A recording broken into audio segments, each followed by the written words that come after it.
Okay.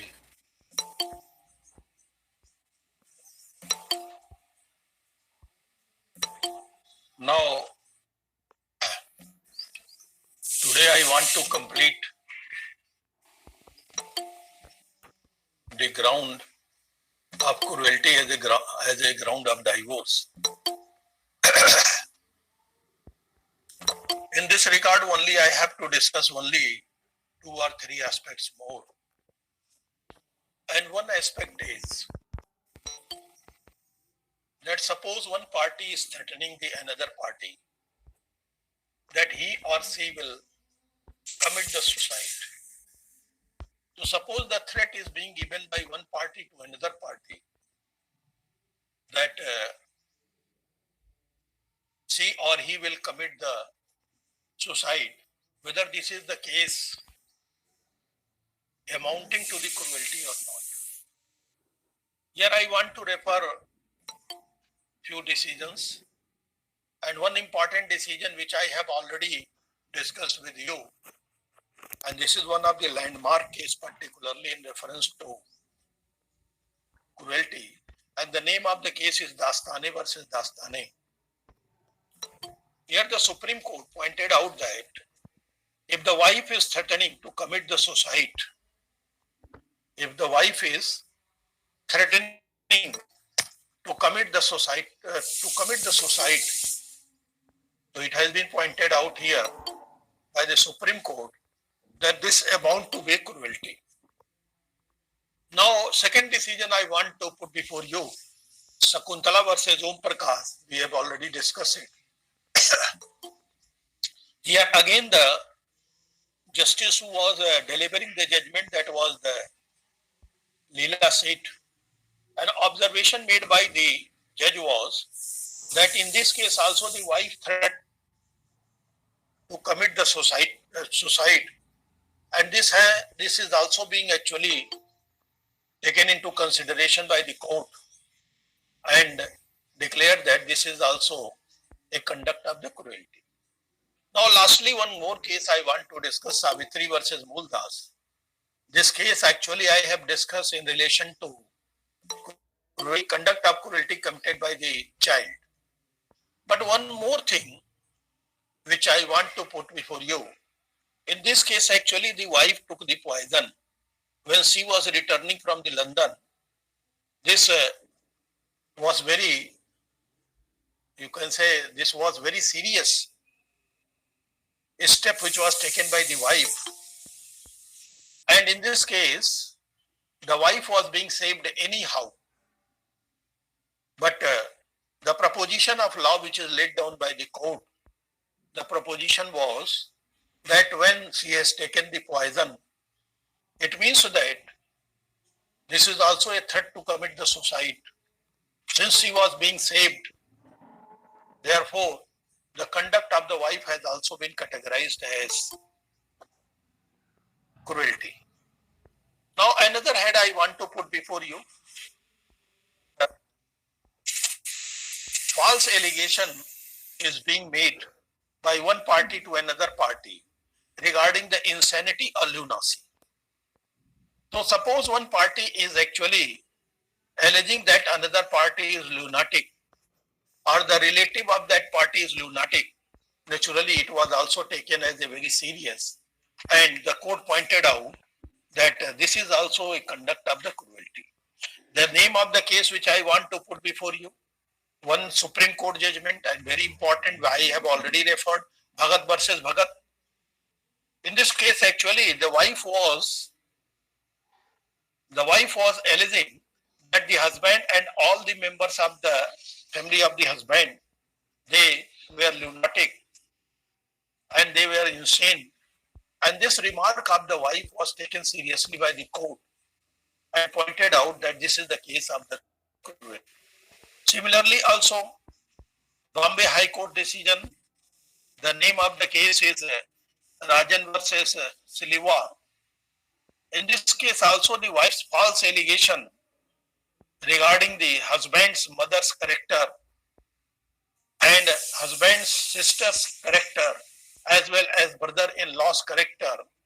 So this was actually been alleged by the wife's side that they were not a normal person, they were the person having no character.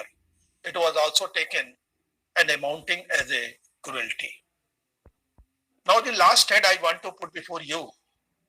Sometime what happens, the one party is not directly commenting something against the other party, but one party is actually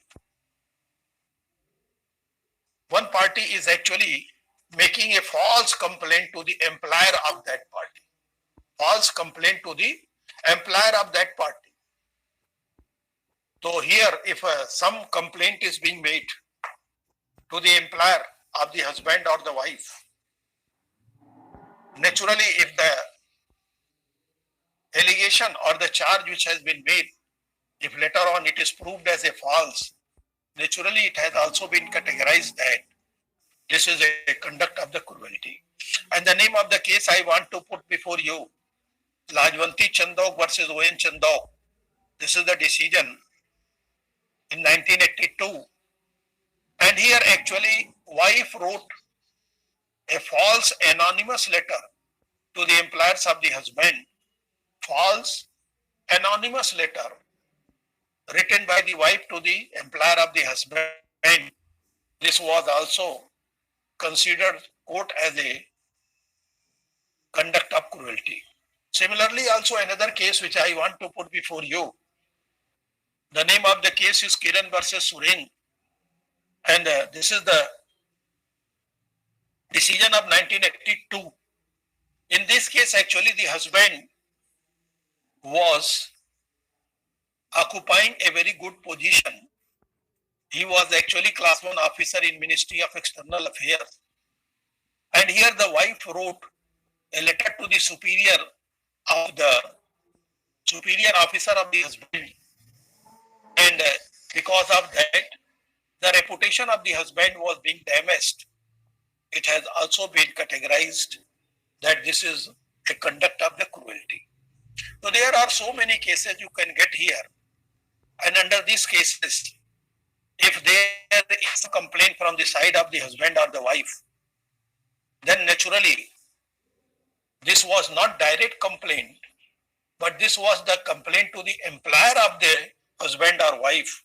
Naturally, it will create a mental agony in the mind of the first party. Therefore, it has been considered as conduct of the cruelty. Now, something I want to put before you, there are certain, sometimes mischievous activities are also being done by the wife. Mischievous means here the activity is not going to damage anything, but actually this is the mischievous activity which is being done by the wife against the mother-in-law. And the name of the case is Narayan versus Prabha. This is the decision of the Punjab High Court, Narayan versus Prabha. Here actually the wife was disobeying the mother-in-law. Mother-in-law was a typical mother-in-law. She wanted that daughter-in-law should always be obedient.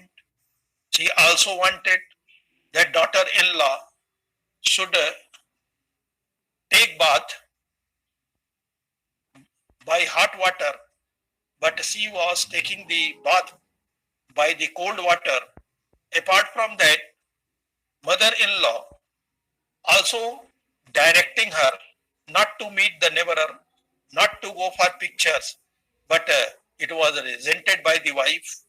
And moreover, one day, the daughter-in-law destroyed the mother-in-law's tobacco.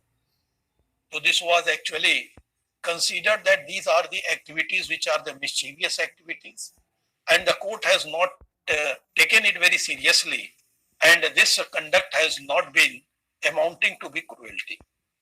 So these are the few cases I want to discuss with you. Moreover, now we are in a position to conclude whole cases at one point. Now my view, which I have already submitted to you, that whether any hard and fast hard and fast rule has been laid down by the court that which conduct is coming under the category of the cruelty and which conduct is not coming under the conduct of the cruelty. Now we can very well conclude that there is no any hard and fast rule which is laid down by the court. No scale has been actually laid down by the court. No parameter has been laid down by the court by which we are able to judge that what conduct come under the category of the cruelty and what conduct does not come under the category of the cruelty. So now this is final remark of mine. If any person having any deviation, now I am inviting that we can discuss it. Any person? My concluding remark is very clear. No hard and fast rule laid down by the court. No parameter has been laid down by the court. No scale has been laid down by the court to judge the conduct as a conduct of cruelty. But actually, from case to case, from the fact and circumstances of the one case to another case, it has been judged by the court that whether it is coming under the conduct of cruelty or not. Any question? Any person having any question? Are you getting my voice? Come out. Please come out, any person.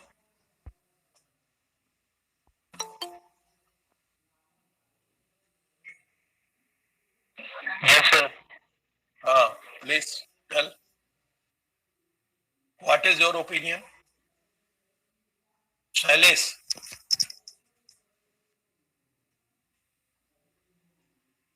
Do you have any opinion? Shailesh. Please come out with the voice. Tell. Ravish Dubey. Yes, sir. Hello. Tell. Sir insanity को एक ground बनाया गया है कि इसके जरिए divorce का petition file किया जा सकता है 13(1) में।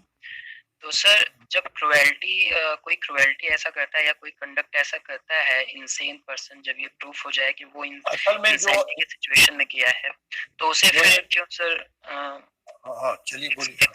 एक्सक्यूज की तरह क्यों नहीं उसे दिखाया जा सकता सर? डिफेंस क्यों नहीं हो सकता वो?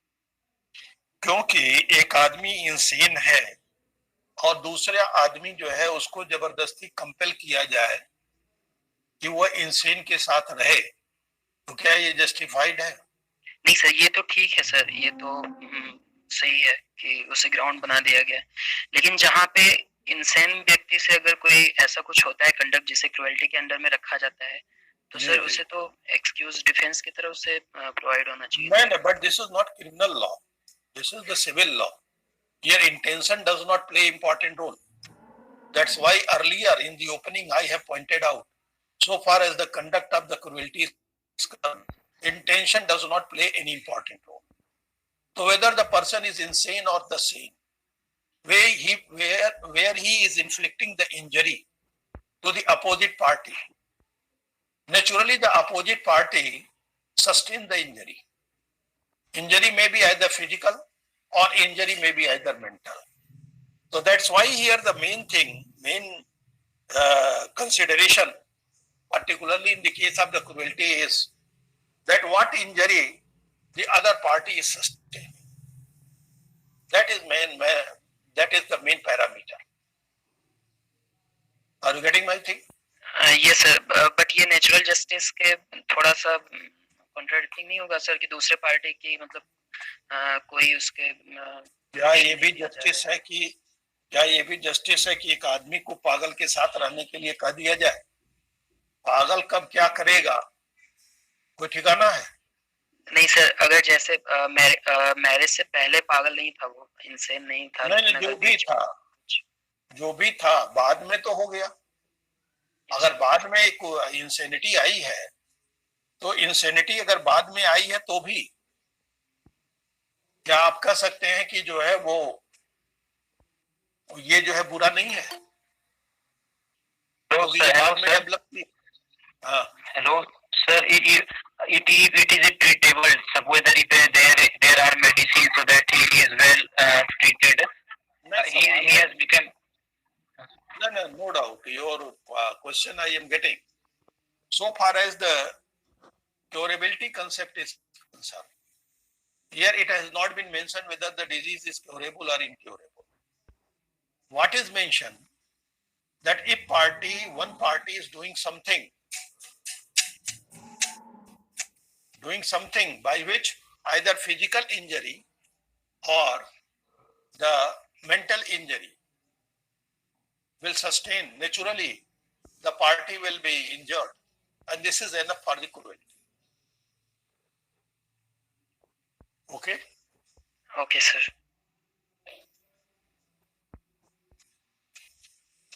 Irretrievable breakdown of marriage. Actually, irretrievable breakdown of marriage, it has a long history. Breakdown is no doubt provided here as a ground of divorce under 13(1)(a). Two grounds are mentioned. But actually here, the grounds which are mentioned, this ground also having some other grounds. Suppose restitution of conjugal right decree has been passed and the parties are not able to restitute together. Suppose that this judicial separation decree passed and the party is not able to cohabit, then it has been made as a ground for divorce. It means what?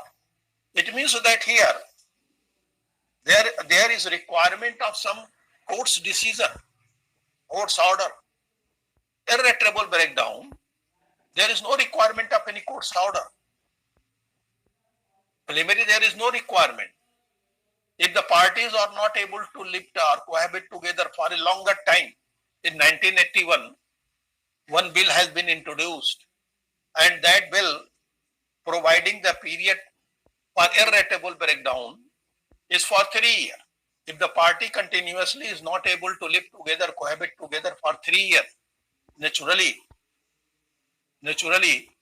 this is the case that the marriage is actually been broken down. And similarly, also in 2010 and 2014 also. In 2014 also, here actually some amendment is introduced. Some bill has been introduced, but unfortunately the bill was being lapsed. Here again the irretrievable breakdown has been considered to provide for the Hindu society as a ground of divorce. But actually, unfortunate is that bill is not successful and bill was being lapsed. Therefore, it cannot be made as a ground for divorce. Any more question?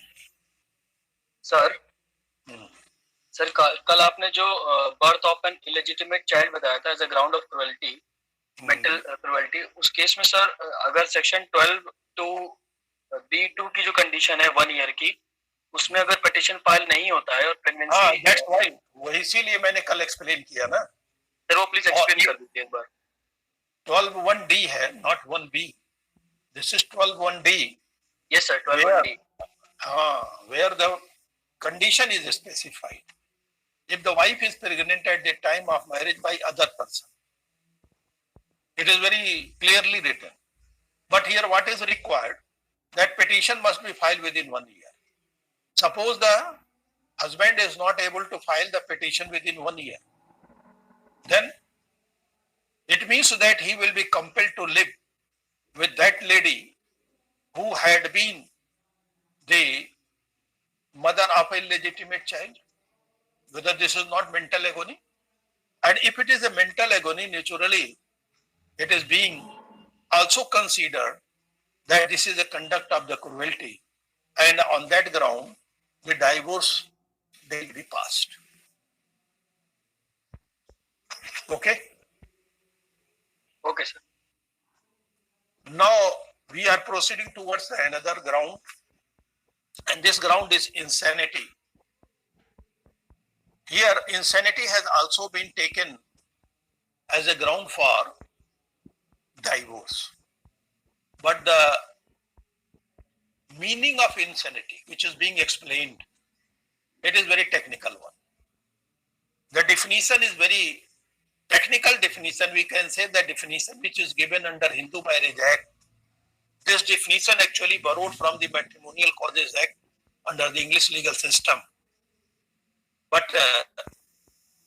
when this definition is being added, I am unable to know that what legislature wanted to achieve by adding this definition. Very technically, medical, very biological definition is being added. I am just putting before you the wordings which are used. Here, the language which is used, that if the respondent has been suffering continuously or intermittently from the mental disorder of such a kind and to such an extent that the petitioner cannot reasonably be expected to live with the respondent.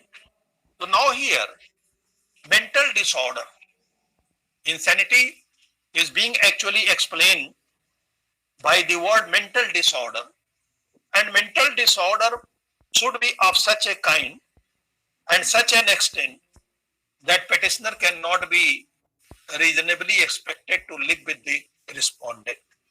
So here focus point in the insanity is given on the point of the mental disorder.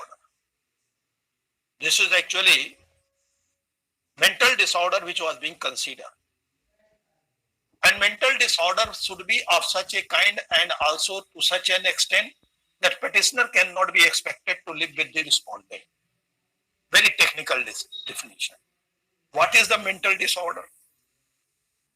Explanation is attached in the bare provision. Go through the bare provision. Explanation is attached. What is the meaning of mental disorder? Mental disorder means, here, mental disorder means mental illness, arrest, incomplete development of mind, psychopathic disorder, or any other disorder or disability of mind, including schizophrenia. Each and every word is very important. Mental disorder means what? The first word which is used, that mental disorder means the illness. This is mental illness. Arrest. Arrest means mental arrest. There is one thing, mental arrest means when the mind is being actually not fully developed. Similarly, also incomplete development of mind. It means the mind has not been completely developed. And the example you can get in the society, there are certain persons who are achieving the age of the 30 and the 40, but they are behaving like the child. So here why?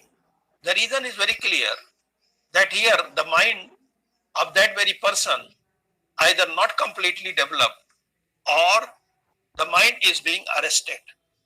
So here, this is also a technical thing which is being used.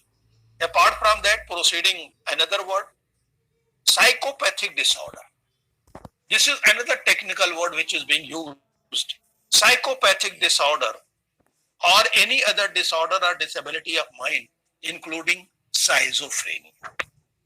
Now, very peculiar definitions, very peculiar words are being used. Now, what is the psychopathic order? It is again explained in the another explanation which is attached along with this section 13. Psychopathic disorder is persistent disorder or disability of mind. Persistent disorder or disability of mind, whether or not including some normality of intelligence, which results in abnormally aggressive or seriously irresponsible conduct on the part of the other party. Here the word which is used that is very important, go through that words. Persistent disorder or disability of mind. It means disorder or disability must be persistent, continuous. And it results into abnormally aggressive. Abnormally aggressive. Abnormally aggressive means this is not normal aggression. Abnormally aggressive. Suppose the wife is suffering from this disease, and abnormally aggressive means suppose she has knife in her hand, then she attacked by that knife to the husband, abnormally aggressive. Whatever the thing which the wife or the husband has in his or her hand, by that thing they may attack. This is called as abnormally aggressive. The second word, seriously irresponsible conduct. The conduct is seriously irresponsible. What do you mean by that? Conduct should be seriously irresponsible. Every conduct which we are doing, we are responsible for that. Firstly, we consider that what will be the result of that conduct. Then we are doing that conduct. But when the party is not in a position to understand that what result will happen by his action, then it is called as irresponsible conduct. And this irresponsible conduct is not the normal, but it is required that it should be seriously irresponsible. So that's why here, this is the seriously irresponsible conduct.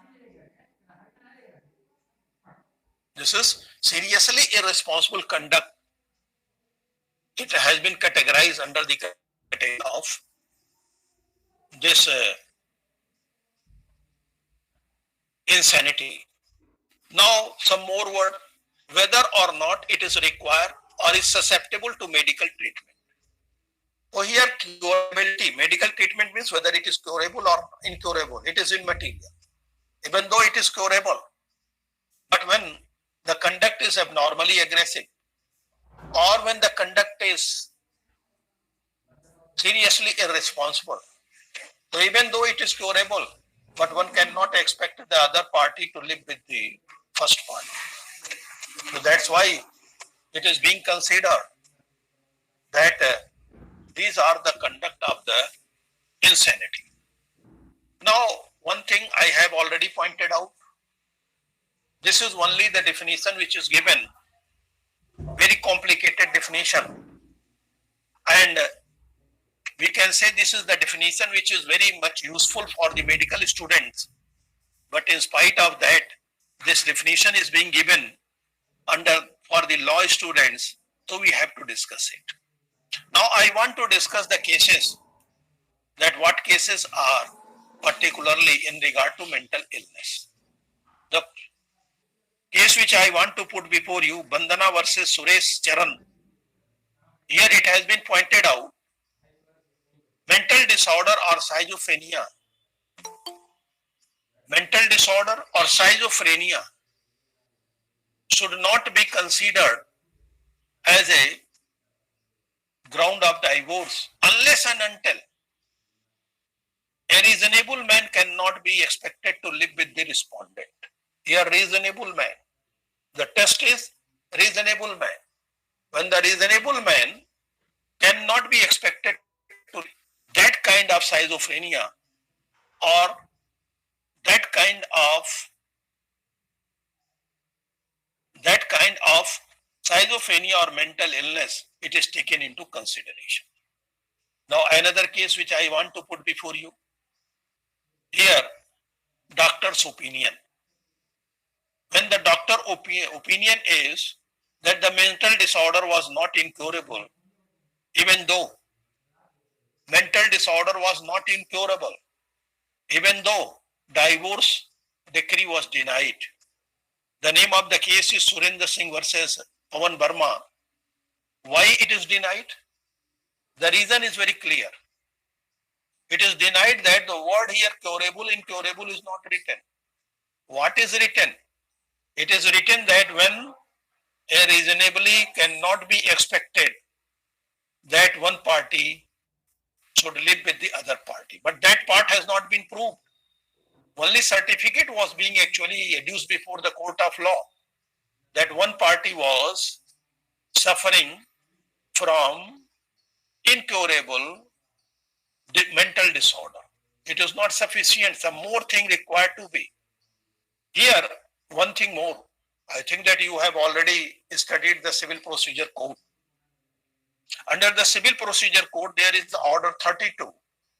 Under Order 32, provisions are being made that how a unsound mind person, how a minor or the unsound person, both the provisions are for both, that how unsound mind or the minor person can file the suit.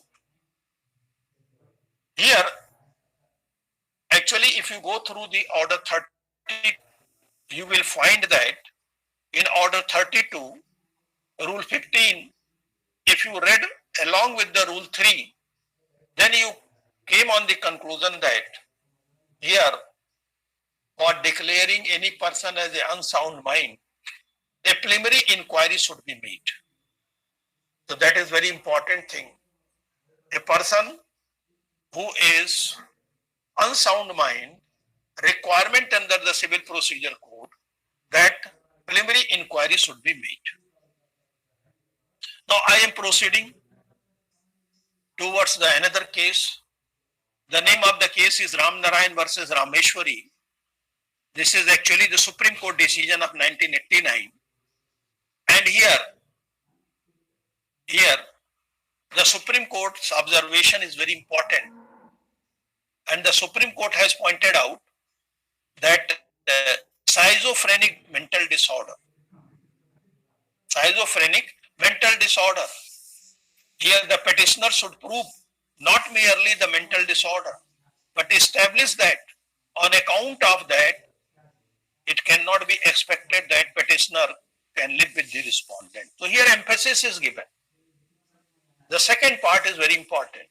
When reasonable man cannot feel, when the reasonable man can think that it is not expected that petitioner should live with such person. Now Alka versus Avinash, this is another case I have already discussed. This case of the Madhya Pradesh High Court, where the wife was cold, fidget, nervous, and she was not actually performing the activities of the cohabitation. She was also not able to handle the domestic cases. She was also not able to explain certain conducts.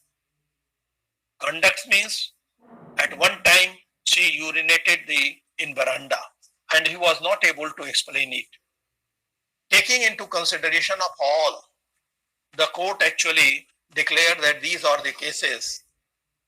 These are the circumstances, not cases. These are the circumstances. It was actually inferring that the wife was suffering from mental disorder. Now, so far as the test is concerned, what kind of the test? Whether the party can be compelled to go for the test. And the case is Jasmine versus Bala Sundaram. This is the decision of Madras High Court 1996. Jasmine versus Bala Sundaram. Here actually the wife underwent for medical test at the instance of the husband. Medical test which was actually performed and it went against the husband. Went against the husband means wife was actually being found sane. Now the question is whether the wife can again be compelled to undergo for the IQ test.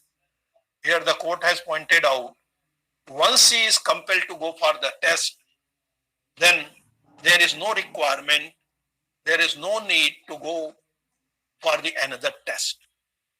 So these are the cases actually these are the cases which are indicating that here the emphasis is given court on the second part. And what is the second part? Second part is that when the petitioner cannot be expected to live with the respondent. One more case I want to put before you. This case is important. Why?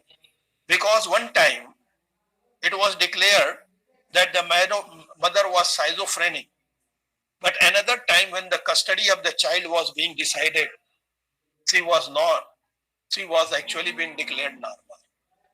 So now here this inconsistent approach was being taken by the court. So that's why these are the cases which I have just put before you. These are all cases. These are relating to insanity. Here, moreover, this is very complicated definition which is given. If each and every word which is being used in the bare provision, these words are actually the words which are being borrowed from the technical meanings, which are being borrowed from the English legal system, having very technical meanings. So now we can very well discuss that what is the use of borrowing such a technical definition in the Hindu Marriage Act. What was the intention of the legislature? By introducing that technical definition, whether any objective has been used by the parliament, any objective has been achieved by the parliament? Not at all. The parliament is not able to achieve any objective by this technical definition, but more or less, since this definition is given, we have to discuss it. Any question? Any question? Tell me. Sir, psychological depression can be a ground for divorce. If not in the case of insanity, it can certainly go in the case of cruelty. What If is- depression, sir, if depression is of such a nature that it is certainly having mental agony on the other partner. I mean, the wife is not able to be present in the house even after being in the house. Mental depression of such an order where the parties are getting affected, then in that case it might come under the aspect of cruelty, if not in insanity. Here everything is watertight. Everything is watertight. Whether the word is given mental depression, the word is not here used. Very technical words are used. Mental disorder. A mental disorder again be explained. But so far as the depression is concerned, it is not actually been used here. Here the categories are very specified. We cannot go beyond that. So mental depression, whatever the kind that may be, but it cannot be here used as a mental disorder. So therefore, this is very unfortunate that we have technical definitions, and this technical definition is out of gear of the human values and the human thinkings. So that's why I am always arguing, by adding this technical definition, what the parliament has achieved. Okay? More question? Yes, sir. Any more question? Please go through this technical definition, because when the question is being asked or when you are doing your practices, naturally you have to confront with this clause. So this is very important for you to go through. Next ground, actually, it was mentioned earlier, but right now it is being repealed. And this ground is being called as a leprosy. The reason is very obvious. Actually, in 2019, this leprosy is being removed as a ground of the divorce. And the reason, I think that you are all knowing well, so far as leprosy is curable. So far as the leprosy is concerned, now it is medically proved. It is medically proved that if leprosy is being detected in the very earlier stage, then the cure is very much possible. And whole disease, if it is diagnosed at the earlier stage, Naturally, it is very much possible to cure it. But suppose it is detected later on, even then medicines came and this disease may be cured. So that's why it is being repealed as a ground of divorce from the Hindu Marriage Act. Not only Hindu Marriage Act, but all the marriage enactments which prescribed ground for divorce, in all places it has been removed. Even in the Special Marriage Act, it has been removed. In the Muslim dissolution of Muslim Marriage Act, it is removed. So that's why in 2019, this ground has been removed. Now I am coming to another ground, and this ground is venereal disease. If the one party is suffering from venereal disease, then it has been considered that the other party has a ground for filing the divorce. But here, disease is also being qualified. Venereal disease, the word is not only written that is venereal disease. What is more written? That is very important. That venereal disease should be, wordings I am just searching. The word is very important. And the word which is used now, Communicable form. yes, that is very important. That is very important. Here, venereal disease, suffering from venereal disease in a communicable form. This is very important. Communicable form means where it may be transmitted from one body to another body. So now here, the things are very clear. If the venereal disease is not in communicable form, then it cannot be a ground for divorce. But the question is, how it can be diagnosed, whether it is communicable or not communicable. Because some disease, venereal disease, they are in the beginning not communicable, but in later stage, it became communicable. So here the wordings are used, that wordings are very risky one. Risky because of the reason that a disease which is not communicable at a point of time, it may be communicable in another point of time. So here the words which are used, communicable. Why it is being used intentionally communicable? Why not the venereal disease itself is written? If you go through the original Hindu Marriage Act, which was being actually in 1955, you can get the wordings of for the venereal disease. Here, time period was required. What time period? 3-year time was being prescribed earlier. So if any party is suffering from venereal disease for 3 years, it has been removed. And in place of 3 years, the word is being written that if venereal disease is of communicable form. Now another thing which was also earlier there, but it has been removed. Here it has been pointed out that if a disease is being communicated by the petitioner himself or herself to the other party, if the petitioner is responsible for communicating the disease, suppose husband was suffering with the disease, he has communicated the disease to the wife, and later on husband files the petition that wife has been suffering from venereal disease. So this was being actually barred. In original bare provision, you will get that this is being actually barred.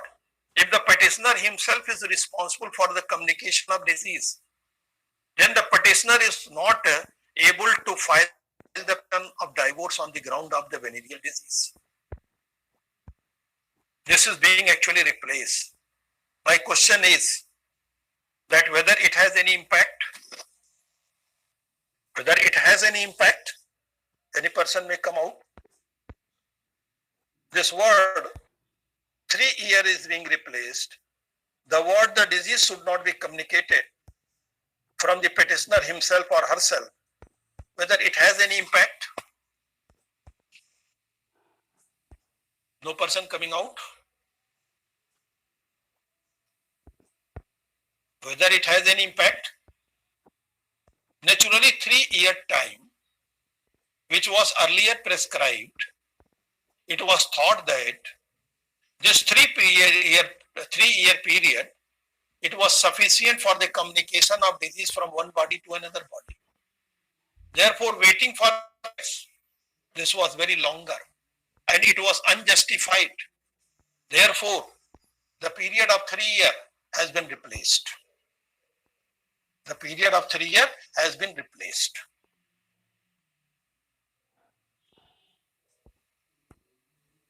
Now, so far as if the petitioner is already responsible for communicating the disease, here this also been repealed.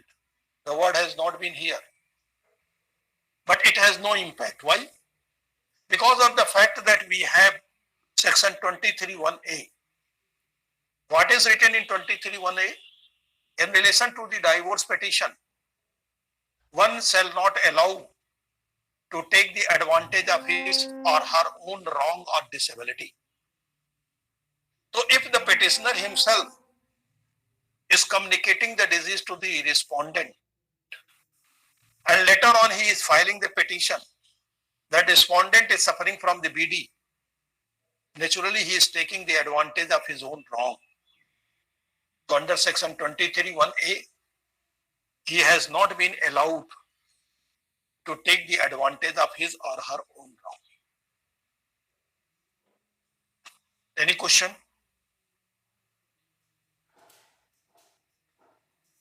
Any question on this ground? No, sir. Now,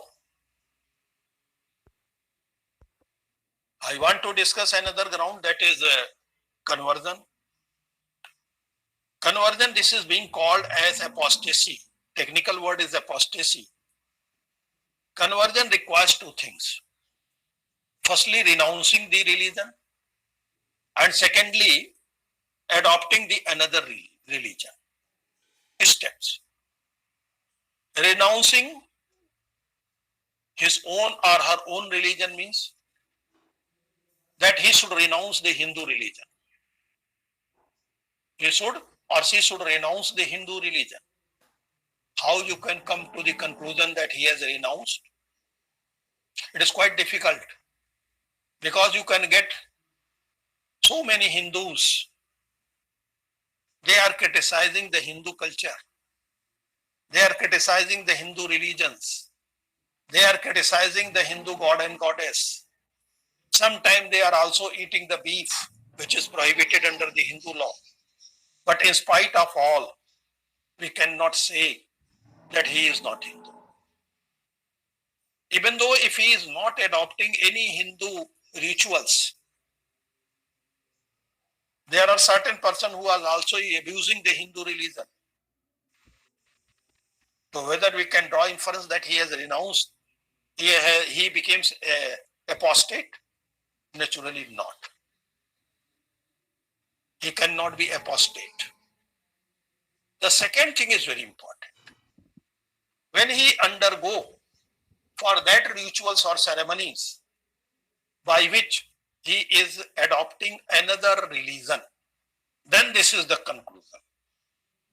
If any person who is converting from Hindu religion and adopting the Muslim religion, and if he undergo with the ceremony of the Muslim religion, then naturally it is very clear that this is the case. We can very well draw inference that he became apostate. He has actually converted into the another religion. So here the case of not being there, this is the thing which we can discuss only. So therefore there is no scope to continue it for a longer period. So right now I think that we want to stop the discussion. There are few more grounds we shall discuss tomorrow regarding the divorce ground. Any more question from any side? Sir, I have a doubt from initial lectures. Hmm? Sir, I have a doubt from initial lectures. हाँ, Starting की lecture से doubt. हाँ. So, in section 5 mention a marriage is solemnized between two Hindus. Hmm. And if one person is Hindu and second is Muslim, then it's come under the ambit of special marriage. Sir, Yeah. it is not, both are not contradicting. No, how it is contradictory? Because Hindu law is being made to govern the Hindu marriages. So both the parties are the Hindu. Naturally, this act will apply. If one party is non-Hindu, then this act will not apply. And sir, in section 7 also mentioned that inter-religion marriage is not registered. Then how it conclude कि ये sir, in registration? Registration is section 8, not section 7. Yes sir.